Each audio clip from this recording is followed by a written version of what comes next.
सुरुवातीचे काही दिवस तिने तिच्या एरियाची पाहणी करायचं ठरवलं की आता मी इथे SDM म्हणून राबणार आहे. तर ती पूर्ण तो ग्रेटर नोएडाचा एरिया एक एक दिवस काढून फिरत होती आणि तिच्याबरोबर तिचा ट्रस्टेड ड्रायव्हर होता रामलाल. सगळा एरिया तिला समजावणं, जॉग्राफी, डेमोग्राफी, ह्या डेमोग्राफिक मध्ये सडनली जे बदल झालेत ते बदल, हे सगळं समजावण्याचं काम रामलाल तिला करत होता. सो अशाच एका दिवशी जेव्हा ते इन्स्पेक्शन करून परत येत होते त्यांना एक ट्रक दिसला आणि रामलालचं लक्ष त्या ट्रककडे जाण्याचं एक मुख्य कारण असं होतं की अत्यंत इरॅटिक आणि रॅश ड्रायव्हिंग तो ट्रक करत होता. एकतर मोकळे रस्ते होते, जो दिल्ली नोएडा एक्सप्रेसवे जो आहे तो आत्ताही तू बघितलंस तर फार लोक तिकडे नसतात. ह्यूज मोठा रस्ता आहे.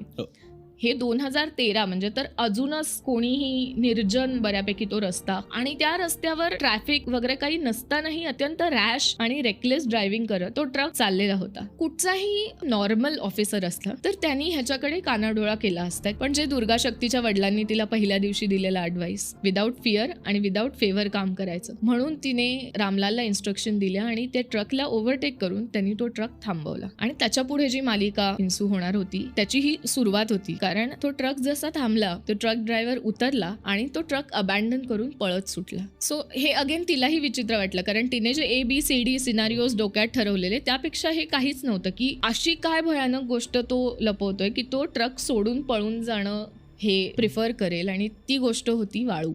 तो ट्रक जेव्हा रामलालनी उघडून बघितला तेव्हा तो अख्खा ट्रक वाळूनी भरलेला त्यांना सापडला.